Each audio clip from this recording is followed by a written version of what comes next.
आज की इस पोस्ट में हम आपको ईसा मसीह के द्वारा बताए गए अनमोल विचारों को बता रहे हैं।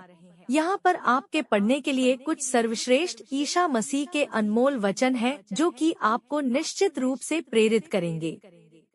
ईसा मसीह के द्वारा बताए गए अनमोल विचार हमें हमारे जीवन में आगे बढ़ने के लिए प्रेरित करते हैं। उन्होंने अपने उपदेशों के द्वारा लोगों को एक दूसरे से प्यार करना और मानवता के बारे में इंसान की जिंदगी में रोटी कमाना महत्वपूर्ण है, लेकिन इसके साथ ही उसे अपने अंतर्निहित आत्मा की पहचान करना भी जरूरी है। रोजमर्रा की भागदौड़ में हम कभी कभी अपनी असली मुद्दों और प्रयासों को भूल जाते हैं। भगवान ने हमें उसके द्वारा बताए गए नैतिक और आध्यात्मिक मार्ग पर चलने के लिए जीवन का मतलब सिखाया है। यह असली जीवन है जो हमें सच्चे सुख और शांति की दिशा में मार्गदर्शन करता है। ध्यान, धर्म, दया और सच्चे प्रेम के माध्यम से ही हम अपने आत्मा के साथ संबंध स्थापित कर सकते हैं। यह शांति का उपहार विशेषतः मातृत्व के पावन बंधन में बसा होता है, जो प्रेम और समर्पण से भरा होता है। जैसे माँ अपने बच्चों के प्रति अनवारा प्रेम और सुरक्षा प्रदान करती है, ठीक उसी तरह से तुम्हें भी शांति का आशीर्वाद प्राप्त होगा। माता की ममता और स्नेह की भावना दुनिया भर को एक संबल और सुरक्षित महसूस कराती है। इसलिए जब तुम मातृत्व के आदान प्रदान को अपनाते हो, तो तुम भी सभी के बीच एक ऐसे समर्पित और प्रेम भरे वातावरण का निर्माण करते हो। इस भावना के साथ तुम्हें अपने संबंधों में सामंजस्य और सहानुभूति की भावना रखने का आदान प्रदान करना चाहिए। तुम्हें अपने साथी, परिवार और समाज के सभी सदस्यों के प्रति आदर और समर्पण का संदेश देना चाहिए। इससे ही तुम शांति और सहजता का अनुभव करोगे और अपने चरित्र को समृद्धि से भरोगे। आवश्यकता से अधिक धन रखना आपको अशांति के अलावा कुछ नहीं दे सकता है। यह सत्य है कि धन का महत्वपूर्ण स्थान है, लेकिन अगर हम इसे अनिवार्यता से ज्यादा महत्वपूर्ण मानते हैं, तो यह हमें अधिकतम सुख और संतुष्टि नहीं देगा। धन की अधिकता के कई पहलुओं के बावजूद सच्ची खुशी और आनंद अन्य अस्तित्वों से आते हैं, जो मानवता को समृद्धि और समृद्धि की दिशा में आगे बढ़ने में मदद करते हैं।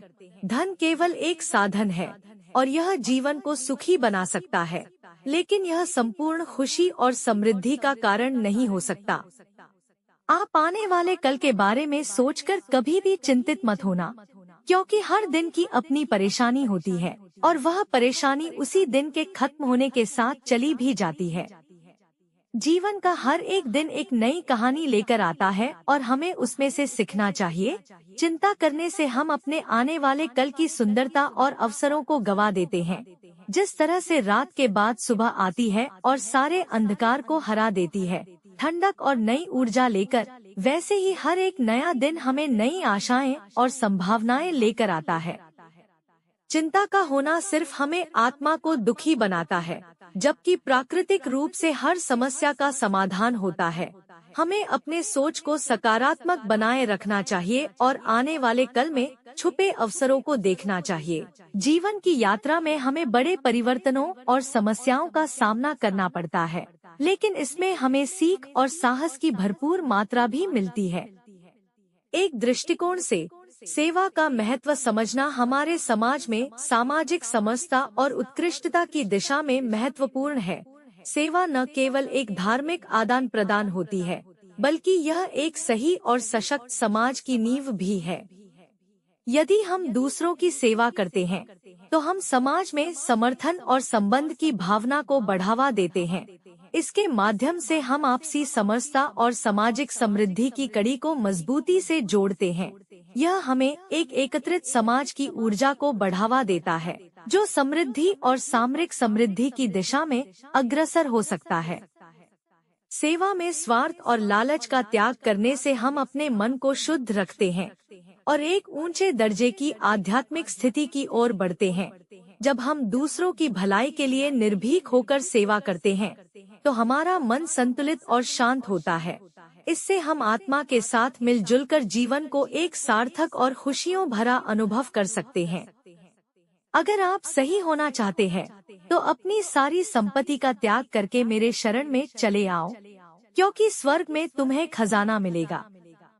यह कथन एक आध्यात्मिक संबंधित संदेश है जो व्यक्ति को सही दिशा में चलने के लिए प्रेरित कर रहा है। संपत्ति का त्याग करना इस उदाहरण में आत्मसमर्पण और भक्ति का संकेत है, जिससे आत्मिक शुद्धि और मुक्ति प्राप्त हो सकती है। इस संदेश में स्वर्ग का उल्लेख करके बताया जा रहा है कि सही मार्ग पर चलने से अनंत सुखों का अनुभव किया जा सकता है। यहाँ स्वर्ग को एक आध्यात्मिक अवस्था या परम आनंद का प्रतीक माना जा रहा है। इस विश्वास के साथ कहा जा सकता है कि विनम्रता और प्रशंसा एक दूसरे के साथ संबंधित है और यह संबंध सामाजिक समृद्धि का मूल आधार है। विनम्रता एक गुण है जो सामाजिक संबंधों को मजबूत करने में मदद करता है, क्योंकि जब हम अपनी गलतियों को मानते हैं और स्वयं को सुधारने के लिए तैयार रहते हैं, तो लोग हमें समर्थन और सम्मान देने के लिए तैयार होते हैं। जब हम स्वयं को प्रशंसा करते हैं तो हमें आत्मविश्वास मिलता है और यह आत्मविश्वास हमें आगे बढ़ने की साहस देता है। दूसरों की प्रशंसा करना और उनकी कमजोरियों को समझना हमें समाज में उत्कृष्टता की दिशा में आगे बढ़ने में मदद करता है। एक समृद्ध समाज वहाँ बनता है जहाँ लोग एक दूसरे के साथ सहयोग करते हैं और समृद्धि की दिशा में मिलकर काम करते हैं। उनसे आप कभी मत डरना जो शरीर को मारते हैं परंतु आत्मा को नहीं मार सकते हैं। शारीरिक कष्टों से भी गुजरकर आत्मा अज्ञेय, अमर और अविनाशी होती है। यह एक अमृत अंश है जो सांसारिक दुखों को पार करने में सक्षम है।